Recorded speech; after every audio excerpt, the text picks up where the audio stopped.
കൊള്ളാമെന്ന് പറഞ്ഞപ്പോൾ ഞാൻ എന്ത് ചെയ്തു? സന്തോഷിച്ചു. അപ്പോൾ ഇവിടെ ഒന്നാമത്തെ കാര്യം ഇതെന്താണ്? ഇതിന് നല്ലൊരു കാര്യം വെളിപ്പാട് പുസ്തകത്തിൽ, അതായത് ഈ കളയെക്കുറിച്ച്, ആത്മീയ മണ്ഡലത്തിലെ കളകളെക്കുറിച്ച് വെളിപ്പാട് പുസ്തകം 2-ാം അധ്യായം മുതൽ വായിക്കുമ്പോൾ 7 സഭകൾക്കുള്ള ദൂത് പറയുന്നുണ്ട്. അത് സകല കാലഘട്ടങ്ങളിലും സഭയ്ക്കും ആത്മീയർക്കും ദൃഷ്ടാന്തമായി യഹോവയായ ദൈവം അന്നത്തെ സഭകളെ, പ്രധാനപ്പെട്ട 7 സഭകളെ ചൂണ്ടിക്കാണിച്ച് പറഞ്ഞിട്ടുള്ളതാണ്. ഈ വെളിപ്പാട് പുസ്തകത്തിലെ 7 സഭയുടെ ദൂതൻ എഴുതുക എന്ന് പറഞ്ഞ് യോഹന്നാൻ എഴുതി വെച്ച ആ സംഭവ ചരിത്രം. Price the Lord. ഇന്ന് പകൽക്കാലം നമ്മളത് മറന്നു പോകരുത്. ഒന്നാമത്തെ, അതായത് ആത്മീയ മണ്ഡലമാണ്, ഒന്നാമത്തെ സഭയെക്കുറിച്ച് പറയുന്നത് എഫെസോസ് സഭയാണ്. എഫെസോസ് സഭ, അതിനെക്കുറിച്ച് 7 നല്ല കാര്യങ്ങൾ, ആ ഒറ്റ സഭയ്ക്ക് മാത്രമേ അത്രയും ഗുണങ്ങൾ യേശു കർത്താവ് പറയുന്നുള്ളൂ. 7 നല്ല കാര്യങ്ങൾ. നമുക്ക് വേണമെങ്കിൽ അതൊന്ന് വായിക്കാം. വെളിപ്പാട് പുസ്തകം 2-ാം അധ്യായം. സഭയ്ക്ക് യഹോവയായ ദൈവം ആ സഭയെ നോക്കിയിട്ട് അഗ്നിജാലയ്ക്കൊത്ത കണ്ണുള്ളവൻ. നമ്മൾ മറന്നു പോകരുത്, നമ്മൾ ഇന്ന് പകൽക്കാലം ഇരിക്കുന്നത് ആരുടെ മുൻപിലാണ്? അഗ്നിജാലയ്ക്കൊത്ത കണ്ണുള്ളവൻ, ഉൾപ്പൂവുകളെയും നിനവുകളെയും ആരായുന്ന സർവശക്തൻ. നമുക്ക് അല്ലെങ്കിൽ ആത്മീയ മണ്ഡലത്തിൽ പലതും പലരെയും മറയ്ക്കാം, പക്ഷേ അഗ്നിജാലയ്ക്കൊത്ത കണ്ണുള്ളവൻ്റെ മുമ്പിൽ നിന്ന് തെറ്റിയൊഴിയുവാൻ ആർക്കും കഴിയുകയില്ല. നല്ലതെന്ന് ഹല്ലേലൂയ, പ്രൈസ് ദി ലോർഡ്. അന്നത്തെ കാലത്ത് ഏറ്റവും പ്രശസ്തമായിരുന്ന സഭയെക്കുറിച്ച് 7 നല്ല കാര്യങ്ങൾ പറഞ്ഞു. അതിനകത്ത് ഒന്നാമത്തെ പറയുന്നത് ഏതാണെന്നറിയാവോ? നിൻ്റെ പ്രവൃത്തിയും പ്രയത്നം, അതായത് വെളിപ്പാട് ദിവസം 2-ാം അധ്യായത്തിൻ്റെ 1 മുതലുള്ള വാക്യങ്ങൾ. നിൻ്റെ പ്രവൃത്തിയും പ്രയത്നവും സഹിഷ്ണുതയും. നിൻ്റെ പ്രവൃത്തിയും ഒരു സഭ, ഈ സഭ നമ്മളിപ്പോൾ വന്ന് മനോഹരമായി ഇരിക്കുന്നു, പക്ഷേ ഇതിൻ്റെ മുന്നിൽ, ഇതിൻ്റെ പിന്നിൽ അനേകരുടെ പ്രയത്നങ്ങളുണ്ട്. Praise the lord. പ്രിയ, ഞാൻ കേട്ടിട്ടുണ്ട്, പ്രൈസ് ദി ലോർഡ്, പ്രസാദ് പാസ്റ്ററുടെയൊക്കെ പപ്പായൊക്കെ വളരെയധികം ഇതിനു വേണ്ടി അധ്വാനിച്ച പ്രിയപ്പെട്ടവരാണ്.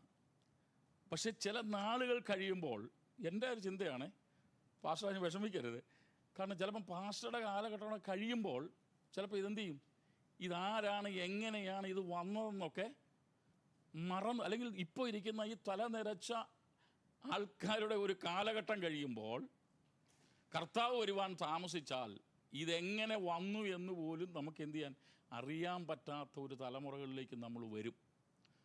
പക്ഷെ ദൈവം ഇതെല്ലാം അറിയുന്നു. അപ്പം ഇതിൻ്റെ പ്രയത്നവും, നമ്മൾ ദൈവനാമത്തിനു വേണ്ടി എന്തെല്ലാം പ്രയത്നിച്ചിട്ടുണ്ടോ, പ്രവർത്തിച്ചിട്ടുണ്ടോ, അത് കൃത്യമായി രേഖപ്പെടുത്തുന്ന ഒരു നല്ല കർത്താവിൻ്റെ സന്നിധിയിലാണ് ഇന്ന് പകലിൽ നാം ആയിരിക്കുന്നത്. രണ്ടാമത് പറയുന്നത്, കൊള്ളരുതാത്തവരെ നിനക്ക് എന്ത് ചെയ്തില്ല നീ. അപ്പം സഭയിൽ ആരുണ്ട്? സ്തോത്രം. നമ്മളെല്ലാവരെയും നമുക്ക് പക്ഷേ ഇതൊന്നും കണ്ടുപിടിക്കാൻ പറ്റത്തില്ല. സഭയെ നോക്കി 7 ഗുണങ്ങളിൽ ഒരാൾ പറയുകയാണ്, ആ സഭയിൽ ആരുണ്ടായിരുന്നു? കൊള്ളരുതാത്തവരുണ്ടായിരുന്നു. പക്ഷേ അതെന്ത് ചെയ്തില്ല, അത് നീ സഹിച്ചില്ല, അതിനെ എതിർത്തു. Price the Lord. അപ്പോൾ ദൈവികമല്ലാത്ത കാര്യങ്ങൾ ദൈവസഭയിൽ കണ്ടാൽ, ആത്മാവിൽ നിൽക്കുന്ന ദൈവജനം അതിനോട് ദൈവഹിതപ്രകാരം എന്ത് ചെയ്യണം? പ്രതികരിക്കണം. അല്ലെങ്കിൽ പ്രൈസ് ദി ലോർഡ്, ഞാൻ പണ്ട് ഒരു ചർച്ചിൽ ഇങ്ങനെ ശുശ്രൂഷിച്ചുകൊണ്ടിരുന്നപ്പോൾ ആ സഭയിലെ ഒരു സീനിയർ ആളുണ്ടായിരുന്നു, അല്ലെങ്കിൽ ആ സഭ തുടങ്ങി വെച്ചൊരു പാസം ഉണ്ടായിരുന്നു. അപ്പം ഒരു കാര്യങ്ങൾ പറഞ്ഞപ്പോൾ അദ്ദേഹം എന്നോട് പറഞ്ഞു, ചിലരൊക്കെ ഈ ദൈവികമല്ലാതെ പോവുകയും വരികയൊക്കെ ചെയ്യുന്ന കണ്ടപ്പോൾ അതിനെ ഞാനൊന്ന് സൂചിപ്പിച്ചപ്പോൾ അദ്ദേഹം പറഞ്ഞറിയോ, വരട്ട പാസ്റ്ററേ, 10 രൂപ സ്വോത്ര കാഴ്ചയെങ്കിലും വീഴുമല്ലോ. അപ്പോൾ ആ കാഴ്ചപ്പാട് ഇതിലേ പോയി. Price the Lord. അപ്പോൾ കൊള്ളരുതാത്തവരെ സഹിച്ചുകൂടാത്തതും, പിന്നെ അപ്പോസ്തലന്മാരല്ലാതിരിക്കെ തങ്ങൾ അപ്പോസ്തലന്മാരെന്ന് പറയുന്നവരെ നീ എന്ത് ചെയ്തു? പരീക്ഷിച്ചു. അവരെ എങ്ങനെ ചെയ്തു? കള്ളന്മാരെന്ന്. അപ്പോൾ സഭയിൽ ആരുണ്ട്? സഭയിൽ കടന്നു വരുന്നവർ. ഞാൻ പലപ്പോഴും ഇങ്ങനെ പ്രസംഗിക്കാറുണ്ട്. Praise the lord. പൗലോസിനെയൊക്കെ നോക്കി, പ്രൈസ് ദി ലോർഡ്, ഈ ദൂത് പറഞ്ഞില്ലേ, ഇവർ അത്യുന്നതിൻ്റെ പ്രവാചകന്മാരാണ്, രക്ഷാമാർഗം നിങ്ങളോട് അറിയിക്കുന്നവരാണെന്നൊക്കെ പറഞ്ഞ് ആ സഹോദരിയെ നമ്മളെങ്ങാനും കണ്ടിരുന്നെങ്കിൽ 2 പ്രാവശ്യമെങ്കിലും ശുശ്രൂഷയ്ക്ക് അദ്ദേഹത്തിന് ഡേറ്റ് അവർ വിളിക്കും, ഉറപ്പാ. കാരണം ഇത്രയും കൃത്യമായി ദൂത് പറഞ്ഞ വേറെ ആരെങ്കിലും ഉണ്ടോ? അപ്പം ഇവിടെ അപ്പോസ്തലന്മാരെന്ന് പറഞ്ഞിട്ട് അല്ലാതിരിക്കെ സഭ എന്ത് ചെയ്തു? അതിനാണ് യേശു കർത്താവ് പറയുന്നത്, നിങ്ങൾ വിവേചന വരം എന്ത് ചെയ്യണം? വാഞ്ചിക്കണം. നമ്മൾ സഭയിൽ വരുന്നവരെ വിവേചിച്ചറിയണം. Price the Lord. അതിന് ആണ് ആത്മനിറവെന്നൊക്കെ പറയുന്നത്. ആത്മനിറവോടെ, മനുഷ്യ ബുദ്ധി കൊണ്ടല്ല, ആത്മനിറവിൽ. അപ്പോൾ സഹിച്ചുകൂടാത്തത്, കള്ളന്മാരെന്ന് കണ്ടതും. നാലാമത്തത്, നിനക്ക് സഹിഷ്ണുതയുള്ളതും. നമുക്കില്ലാത്തത് എന്തോ? ഒരു കാര്യം നമ്മൾ പറയാൻ തുടങ്ങിയാൽ അത് ക്ഷമയോടെ കേട്ട് സഹിഷ്ണുതയോടെ കേൾക്കാൻ ആർക്കുണ്ട്? നമുക്ക്, ഞാൻ ഉൾപ്പെടെ നമ്മൾ പലപ്പോഴും പരാജയപ്പെട്ടു. അപ്പം ഈ സഭയ്ക്ക് എന്തുണ്ടായിരുന്നു? ഒരാളൊരു കാര്യം പറഞ്ഞാൽ, സ്തോത്രം, ഇന്ന് നമ്മുടെ സഭ, പണ്ടൊക്കെ സാക്ഷി ഉണ്ടായിരുന്നില്ലേ? ഇന്ന് നമ്മുടെ സഭയിലൊന്നും പലപ്പോഴും പ്രെയർ റിക്വസ്റ്റായിട്ട് അത് മാറി. പക്ഷെ സാക്ഷി പറഞ്ഞാലോ? സാക്ഷി പറയാൻ തുടങ്ങി, എനിക്കൊക്കെ അറിയാം, ഞങ്ങളുടെയൊക്കെ ചർച്ചിലൊക്കെ സാക്ഷിയുണ്ട്, എല്ലാ ആഴ്ചയിലും ഉണ്ട്. എല്ലാ ആഴ്ചയിലും എന്താ പറയുന്നത്? ഒരു കാര്യം തന്നെ, ഒറ്റ കാര്യം തന്നെ. അതല്ല സാക്ഷി. കർത്താവിന് വേണ്ടി ചെയ്തത്. ഈ ആഴ്ചയിൽ ദൈവം എനിക്ക് ഇത്രയും ഒരു സമയം തന്നിട്ട് ഞാൻ എന്ത് ചെയ്തു?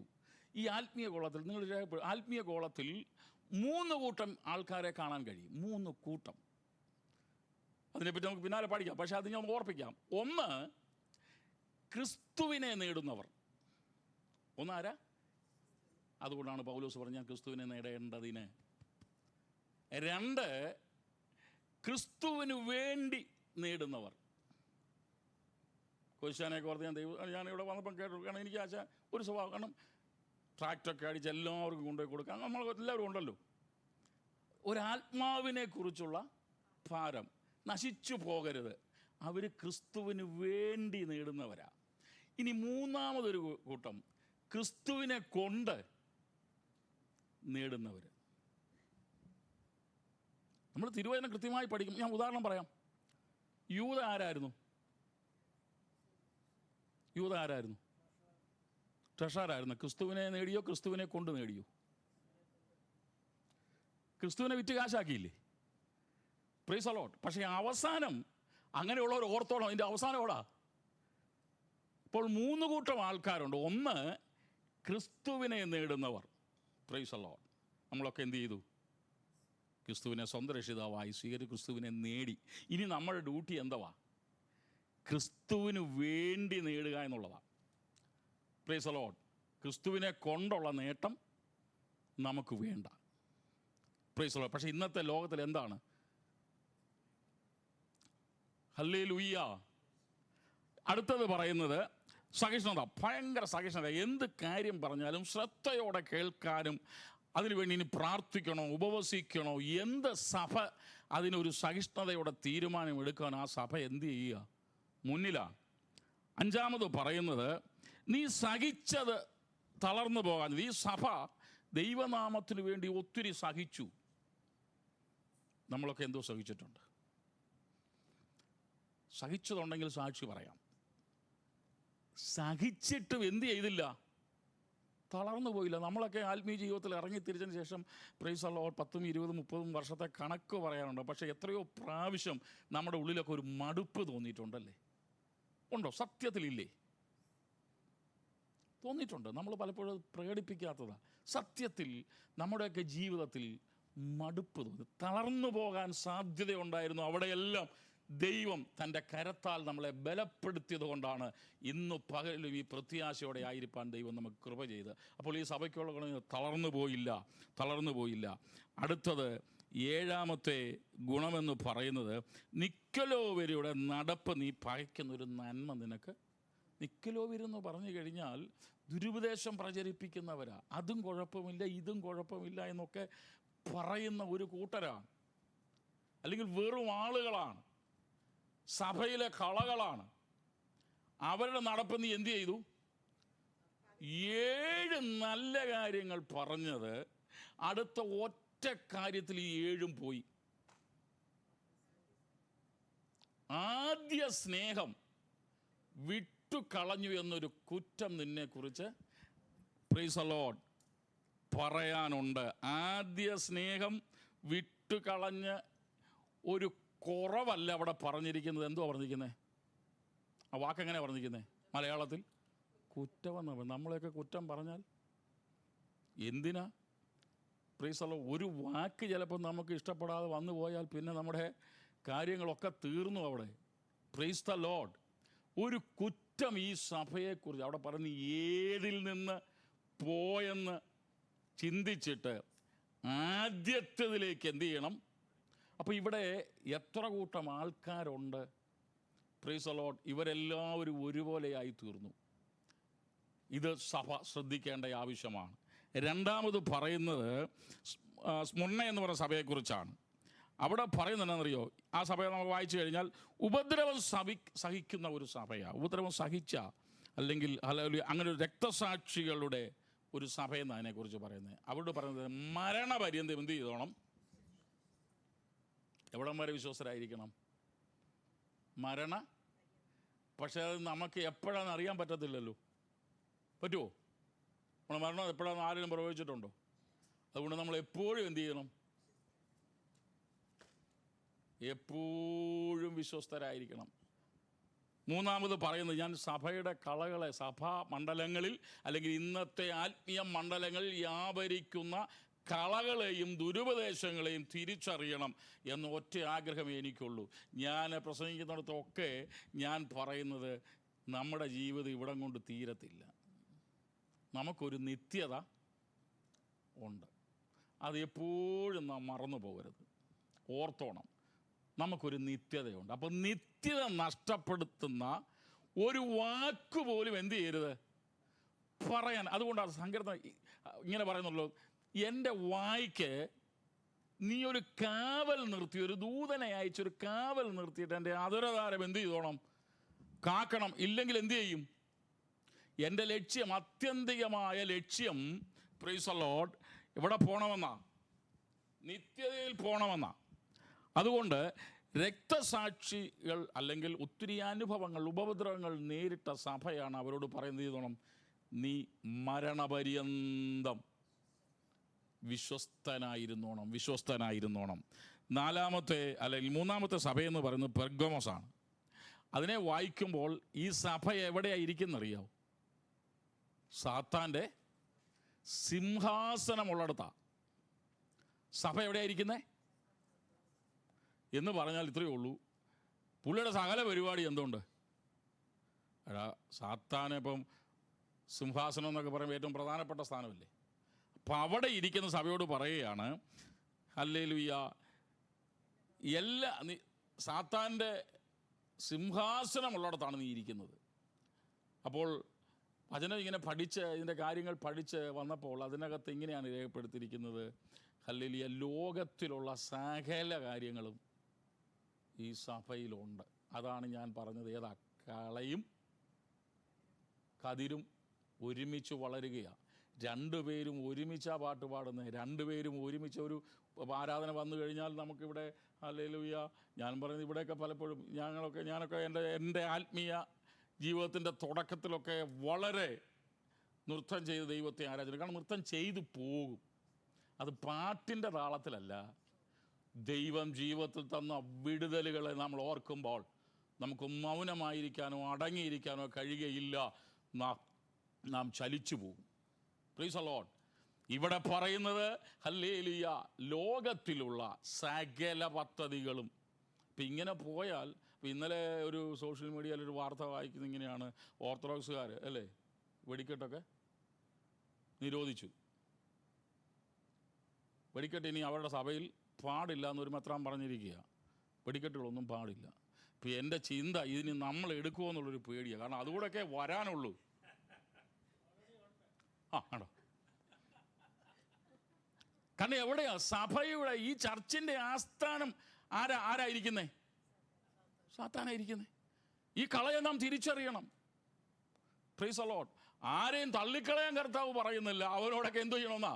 ബുദ്ധി ഉപദേശിക്കണമെന്നാണ് പറഞ്ഞിരിക്കുന്നത്. പക്ഷെ 2-3 വട്ടം ബുദ്ധി ഉപദേശിച്ചിട്ടും കേട്ടില്ല എങ്കിൽ 10 രൂപ സ്വോത്രകാഴ്ച വീഴട്ടെ എന്നല്ല, അവനെ നീ പുറത്താക്കണം സഭയിൽ. നീ ദുരുപദേശം നമ്മുടെ സഭയിൽ പടരാൻ അനുവദിക്കരുത്. Price the Lord. അടുത്തത് തുയത്തൈര സഭയെക്കുറിച്ചാണ് പറയുന്നത്. ഇതിൻ്റെയൊക്കെ അർത്ഥമെടുത്ത് വ്യാഖ്യാനിക്കണമെന്ന് എനിക്കുണ്ട്. പക്ഷേ പ്രൈസ് ദി ലോർഡ് അതവിടെ നിൽക്കട്ടെ, നമുക്കൊക്കെ അതറിയാം. ഈ തുയത്തൈര സഭയെ സത്യത്തിൽ ഭരിക്കുന്നത് ആരാന്നറിയാവോ? ദുർനടപ്പുകാരിയായ ഇസബേലാണ് ഈ സഭ എന്ന് പറഞ്ഞു കഴിഞ്ഞാൽ അത് പലപ്പോഴൊക്കെ തോന്നിയിട്ടുണ്ട്. നിങ്ങൾക്കത് കേട്ടിട്ടുണ്ടോ എന്ന് എനിക്കറിയത്തില്ല. ചിലടൊക്കെ ചെല്ലുമ്പോഴത്തേക്ക് ഞാൻ അച്ചായോട് പറഞ്ഞായിരുന്നു ഒരക്ഷരം, സഭയുടെ ചില കാര്യങ്ങൾ തീരുമാനിക്കാൻ പോവുകയാണ്, പക്ഷെ അച്ചായ പറഞ്ഞ ഓർമ്മയുണ്ടല്ലോ. Price the Lord. സഹോദരിമാരെ, എനിക്ക് അവരോട് ഒത്തിരി ബഹുമാനമാണ്. കാരണം സുവിശേഷം പറയാൻ ആദ്യം ഭാഗ്യം ലഭിച്ചത് ആർക്കാ? യേശു ഉയർത്തെന്ന് പറയാൻ ഭാഗ്യം ലഭിച്ചവരാ. പക്ഷേ ഇത്രയും വെളിപ്പാട്, 3-ാം സ്വർഗത്തോളം എടുക്കപ്പെട്ട പൗലോസിൻ്റെ ദർശനത്തിൽ പൗലോസ് എഴുതി വച്ചിരിക്കുന്നത് സ്ത്രീകൾ ഹല്ലേലൂയ സഭയിൽ മിണ്ടാതിരിക്കട്ടെ എന്ന് പറഞ്ഞാൽ ആരാധിക്കാതിരിക്കണമെന്നല്ല അതിൻ്റെ അർത്ഥം. ഭരണകാര്യങ്ങളിൽ, നമ്മുടെ സഭയ്ക്ക് ആത്മീയ ഭൗതികമായ ഭരണകാര്യം വരുമ്പോൾ അവരെന്തു ചെയ്യണം? ഇനി പ്രസംഗിക്കുമ്പോൾ ഒരു കാര്യം ഡൗട്ട് തോന്നിയാൽ അതിന് പ്രൈസ് ദി ലോർഡ് അച്ചായൻ എന്തോ ചെയ്തോണം? അച്ചായനോട് വീട്ടിൽ ചെന്നിട്ട് ചോദിച്ചു പഠിക്കണമെന്നാണ്. പോട്ടെ, നമ്മൾ ആ വിഷയം അതല്ല.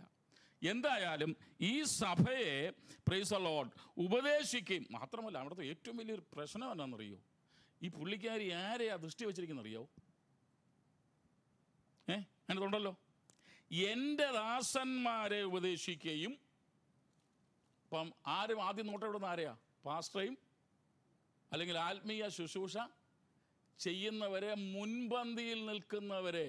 അതുകൊണ്ടാണ് ഹല്ലേലൂയ രേഖപ്പെടുത്തി വച്ചിരിക്കുന്ന കഴിയുമെങ്കിൽ വൃതന്മാരെയും തെറ്റിക്കും ഈ പദ്ധതിയുണ്ട്. അപ്പോൾ സഭയിലെ ആത്മീയ മണ്ഡലത്തിലെ നമ്മുടെ കൂടെ നിൽക്കുന്ന കളകളെ ഒരുപക്ഷെ നമുക്ക് തിരിച്ചറിയാൻ കഴിഞ്ഞില്ലെങ്കിലും ഞാൻ പറയുന്നു, പ്രൈസ് ദി ലോർഡ്, അഗ്നിജാലയ്ക്കൊത്ത കണ്ണുള്ളവൻ്റെ മുമ്പിൽ ഒന്നും മറവില്ല. ഇത് കതിരും പതിരും ഒക്കെ തിരിച്ചറിയാൻ സമയമായി. 5-ാമത്തെ സഭയെക്കുറിച്ച് പറയുന്നത് സർദീസ് സഭയാണ്. അതിനകത്തെ പ്രശ്നം എന്നാന്ന് ചോദിച്ചു കഴിഞ്ഞാൽ, ജീവനുള്ളവൻ എന്ന് നിനക്ക് പേരുണ്ട്, പക്ഷെ നീ ആരാ? എൻ്റെ ചിന്തയിൽ പറഞ്ഞ നമ്മളാരും മരിക്കാത്തതാണ് പ്രശ്നം. അതുകൊണ്ടാണ് യേശു കർത്താവ് പറഞ്ഞത്, ഗോതമ്പ് മണി നിലത്തു വീണ് ചാകുന്നില്ലെങ്കിൽ എങ്ങനെ ഇരിക്കും? അത് തനിയെ ഇരിക്കും. യേശു കർത്താവ് നമുക്ക് വേണ്ടി മരിച്ചടക്കപ്പെട്ട് ഉയർത്തെഴുന്നേറ്റത് കൊണ്ടല്ലേ ഇന്ന് പകൽ നാം ഇങ്ങനെ തല ഉയർത്തിയിരുന്ന കർത്താവിൻ്റെ നാമത്തെ ഘോഷിപ്പാൻ ദൈവം നമുക്ക് ഭാഗ്യം, നമ്മുടെ വന്ന് ഇരിപ്പാൻ ദൈവം ഭാഗ്യം തന്നത്. Price the Lord. അപ്പോൾ ഇത് യേശു കർത്താവ് നമുക്ക് വേണ്ടി മരിച്ചു. ഇതുപോലെ അതുകൊണ്ടാണ് പറഞ്ഞത്, സ്നാനത്താൽ നിങ്ങൾ എന്ത് ചെയ്തു? കുഴിച്ചിടപ്പെട്ടു. Praise the lord. പലരെയും കുഴിച്ച് ഇട്ടോന്ന് തന്നെ നമുക്ക് പലപ്പോഴും സംശയം തോന്നുന്നു. പക്ഷെ നമ്മളിതൊന്നും ആരോടും എന്ത് ചെയ്യത്തില്ല, പറയുന്നില്ല. ഇനി പറഞ്ഞാൽ ഒറ്റ പ്രസംഗമേ പ്രസംഗിക്കത്തുള്ളൂ. അടുത്ത ആഴ്ചയിൽ എന്ത് ചെയ്യത്തില്ല? വേദി കിട്ടത്തില്ല. ആമേൻ. നിങ്ങൾ സ്വോത്രം പറഞ്ഞാലും ഇല്ലെങ്കിലും ഹല്ലേലൂയ, ദൈവനാമത്തിനു വേണ്ടി ഹല്ലേലൂയ ഒറ്റയ്ക്ക് നിന്ന് പോരാടി വന്നാലും ഒരു കാര്യം ഓർത്തോണം, എനിക്ക് എവിടെ പോകണം? നിത്യതയെ പോകണം. Price the Lord. അതിന് ഒരു വാക്യമുണ്ട്, അത് നമുക്ക് പിന്നെ ചിന്തിക്കാം. ഒരു വാക്യമുണ്ട്, ആത്മാവിൽ ദരിദ്രരായവർ ഭാഗ്യവാന്മാർ. എന്താണ് ആത്മാവിൽ ദരിദ്രരായി തീരുക? അടുത്ത ആഴ്ച നമുക്ക് ചിന്തിക്കാം. ഇന്ന സമയം തീർന്നുകൊണ്ട് ഞാൻ ഇന്ന് അത് നിർത്തുകയാണ്. Price the Lord. ഒരു ഫിലദൽഫിയ സഭയുണ്ട്, ആ സഭ 2 ആണ് പറഞ്ഞ് നിർത്തിയേക്കാം. ഫിലദൽഫിയ സഭ അല്പമേ ശക്തിയുള്ളൂവെങ്കിൽ എന്തുകൊണ്ട്? വചനം കാത്തു. ഞാൻ പറഞ്ഞത്, ദൈവവചനത്തിന് വിരുദ്ധമായ ഒറ്റ ഒരെണ്ണത്തെ ആ സഭയെ കയറ്റാൻ എന്ത് ചെയ്തില്ല? ഹലോ, എന്നോട് യോജിക്കുന്നില്ലേ? എൻ്റെ നാമത്തെ നീ നിഷേധിച്ചില്ല, നീ വചനം കാത്തു. ഒരു കാലത്ത് നമ്മുടെ പിതാക്കന്മാർ ഹല്ലേലൂയ ഇട്ട അതിരുവരമ്പുകളൊക്കെ പെന്തക്കോസ്ത് എന്ന പേരിൽ ആരംഭിച്ച ചരിത്രത്തെ നമ്മളൊന്ന് പഠിച്ചാൽ, അല്ലെങ്കിൽ നമ്മുടെ കേരളത്തിലെ ചരിത്രം പഠിച്ചാൽ, ഈ പ്രസ്ഥാനം എവിടെയാണ് ഉടലെടുത്തത്, എങ്ങനെയാണ് വന്നത്, എന്തിനു വേണ്ടിയാണ് അവരിതൊക്കെ ചെയ്തത് എന്നൊക്കെ ചിന്തിക്കാൻ ഒരു അവസരം ലഭിച്ചാൽ മറന്നു പോരുന്നത് അത് പഠിച്ചോണം. പക്ഷെ ഇന്നത്തെ കാലത്ത് അതൊക്കെ അന്നത്തെ അവരുടെ വിദ്യാഭ്യാസമില്ലായ്മയോ അല്ലെങ്കിൽ അന്നത്തെ സാഹചര്യം കൊണ്ടോ മാറ്റിവെച്ചതാണ്. ഇന്ന് അതായാലും കുഴപ്പമില്ലെന്ന് പറഞ്ഞ് വചനത്തെ ചെറുതാക്കി കളയുന്ന ഒരു കാലഘട്ടത്തിൽ നാം എത്തി നിൽക്കുമ്പോൾ, ഇന്ന് പകൽക്കാലം എന്നെ കേൾക്കുന്ന പ്രിയപ്പെട്ടവരെ, കർത്താവ് വരുവാൻ താമസിച്ചാൽ ഇതിൻ്റെ അപകടം നാം മനസ്സിലാക്കണം. സ്തോത്രം. അല്പമേ ശക്തിയുള്ളൂവെങ്കിലും 10 പേര് കൂട്ടെ എന്നല്ല, ഉള്ള 10 എണ്ണം. ഇന്നലെ ഈ ചരിത്രം ഞാൻ പഠിച്ചു കഴിഞ്ഞപ്പോൾ അതിൻ്റെ സഭയുടെ പേര് ഞാൻ മറന്നുപോയി. Praise the lord. അടുത്ത ദിവസം വരുമ്പോൾ ഞാൻ നിങ്ങളോട് പറയും. ഈ അമേരിക്കയിൽ ഒരു സായിപ്പിൻ്റെ സഭയുണ്ട്. Praise the lord. 800 പേര് കൂടുന്നുണ്ടെന്നാണ് ചില നാളുകൾക്ക് മുമ്പ് എഴുതി വെച്ചിരിക്കുന്നത്. 800 വിശ്വാസികൾ. പുരിയം പഠിക്കാൻ ഈ സായിപ്പ് സമ്മതിക്കത്തില്ല. കഴിഞ്ഞ ദിവസം ഞാൻ വായിച്ചതാണ്. പുരിയം പഠിക്കാൻ സമ്മതിക്കത്തില്ല, ബ്യൂട്ടി പാർലറിൽ പോകാൻ സമ്മതിക്കത്തില്ല. നമ്മുടെ നാട്ടിൽ അങ്ങനെ ഒരു ഇതുവരെയും കറണ്ട് ഫോണൊക്കെ ഇൻ്റർനെറ്റ് ഒരു നാടുണ്ടല്ലോ ഇവിടെ. Price the Lord. അതിൻ്റെ കാര്യമല്ല ഞാൻ പറയുന്നത്. അല്ലാതെ തന്നെ ഈ ആധുനിക ലോകത്തിൽ ഒരു സായിപ്പിൻ്റെ സഭയുണ്ടെന്നാണ് പറഞ്ഞത്. എനിക്ക് പറയാനുള്ളതിലുള്ളൂ, സുവിശേഷത്തിന് യോഗ്യമാവണം എന്ത് ചെയ്തോണം. ഞാൻ എൻ്റെ കുഞ്ഞുങ്ങളോട് എപ്പോഴും പറയുന്ന കാര്യമാണ്, എന്നെ ലജ്ജിപ്പിക്കരുത്. ഞാൻ നിങ്ങൾക്കും ദോഷം കൂടാതെ, നിങ്ങളുടെ സുവിശേഷ വിലയ്ക്ക് ദോഷം കൂടാതെ ഞാനും എന്ത് ചെയ്തോളാം, ജാഗ്രതയുള്ളവനായിരിക്കാം. അല്പമേ ശക്തിയുള്ളൂവെങ്കിലും നീ എൻ്റെ വചനം കാത്തു. കർത്താവിൻ്റെ ദാസൻ പാസ്റ്റർ PN സക്രിയയോട്, പ്രൈസ് ദി ലോർഡ്, എപ്പോൾ സംസാരിച്ചിട്ടുണ്ടെങ്കിലും അപ്പോഴെല്ലാം അദ്ദേഹം ചില കാര്യങ്ങൾ ചോദിക്കുമ്പോൾ അദ്ദേഹം പറയുന്നറിയോ, പാസ്റ്ററെ വചനം എന്തു പറയുന്നു, വചനം എന്തു പറയുന്നു. നമ്മുടെ ജീവിതത്തിൽ പ്രതിസന്ധികൾ വരുമ്പോൾ, ഭാരങ്ങൾ വരുമ്പോൾ, സഭയിൽ പ്രശ്നം വരുമ്പോൾ സഭ എന്തു പറയുന്നു എന്ന് കേൾക്കുവാൻ തക്കവണ്ണം തയ്യാറാകട്ടെ. അടുത്ത സഭ ഇതാണ്, ഒറ്റ വാക്കിൽ പറയാം, ബാക്കി നമുക്ക് അടുത്ത ആഴ്ച നോക്കാം. അല്ലെങ്കിൽ അടുത്ത സഭയെക്കുറിച്ച് ഇതാ പറയുന്നത്, ലവദൂക്കിയ സഭ. വെറും ആളുകളെന്നാണ് പറയുന്നത്. വെറും കുറച്ച് പേരുണ്ട്. നമുക്കിന്ന് അങ്ങനെയുള്ള സഭയൊക്കെ പറയുമ്പോഴത്തേക്കും ഭയങ്കര സന്തോഷം. ഒത്തിരി പേരുണ്ടെന്നാണ്, ഒത്തിരി പേരുള്ള സഭയിൽ ഒരു 10 ദിവസം ഒന്ന് പോയി നോക്കണം, അതിൻ്റെ വിവരം ഒന്നറിയണമെങ്കിൽ. Price the Lord. നീ ശീതവാനുമല്ല. അപ്പോൾ ഈ നാളുകൾ ഹല്ലേലൂയ, കളയും പതിരെക്കുറിച്ച് നമുക്ക് പറയാം. പക്ഷേ ഈ നാളുകൾ സഭയിൽ അറിയാതെ ആത്മീയരോടൊപ്പം, കതിരിനോടൊപ്പം അല്ലെങ്കിൽ ഗോതമ്പിനോടൊപ്പം വളർന്നു വരുന്ന കളകളെ തിരിച്ചറിയാൻ ആത്മാവ് നമ്മളെ സഹായിക്കട്ടെ എന്ന് പ്രാർത്ഥിച്ചുകൊണ്ട് ഞാൻ ഇരിക്കുന്നു. ദൈവം നമ്മെ സഹായിക്കുമാറാകട്ടെ. ഒരു നിമിഷം നമുക്ക് പ്രാർത്ഥിക്കാം.